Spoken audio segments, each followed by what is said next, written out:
ایک بہت ہی عام سا پرابلم ہے جو بہت سی لڑکیوں کو فیس کرنا پڑتا ہے، جس کو ہم پینفل پیریڈز کہتے ہیں۔ السلام علیکم، میرا نام ڈاکٹر فرزانہ نواز ہے، میں کنسلٹنٹ گائنیکالوجسٹ ہوں۔ اس کو ہم پرائمری ڈسمینوریا کہتے ہیں۔ پرائمری ڈسمینوریا بہت زیادہ کامن ہے۔ اس کے لیے ہم لڑکیوں کو یہی ایڈوائز کرتے ہیں کہ اپنے پاس ایک پین کلر ہم ایڈوائز کر دیتے ہیں، پونسٹون فورٹ ہے یا کوئی پیناڈول ہے، اپنے پاس رکھتی ہیں۔ آپ کو فیل ہوتا ہے کہ پین شروع ہو رہا ہے، پیریڈز شروع ہو رہے ہیں، تو اس وقت 2 ٹیبلٹس لے لیں، اس کے بعد 8 گھنٹے کے بعد ریپیٹ کر لیں۔ ان میڈیسن سے آپ بالکل پین فری رہتے ہیں۔ یہ پین آہستہ آہستہ سال 2 سال میں اس کی سیویرٹی کم ہو جاتی ہے لڑکیوں میں۔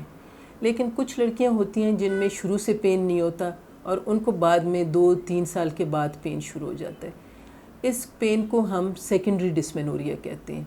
سیکنڈری ڈسمینوریا جب بھی کسی کو ہوتا ہے تو اس کے لیے چاہیے کہ وہ گائنیکالوجسٹ کو ضرور اپنا آپ دکھائیں۔ جب گائنیکالوجسٹ کے پاس جائیں گی سیکنڈری ڈسمینوریا کے لیے، وہ الٹرا ساؤنڈ بھی کر سکتی ہیں اور بھی کچھ ٹیسٹس کر سکتے ہیں۔ سیکنڈری ڈسمینوریا کبھی تو ہوتا ہے کہ اس میں بھی کوئی کاز نہیں ملتی، لیکن کبھی کبھار اس میں یا تو کوئی سسٹ ہوتی ہے یا بچے دانی میں کوئی فائبرائڈ جو رسولی ہوتی ہے وہ ہوتی ہے، جس کے ساتھ پین ہو سکتا ہے۔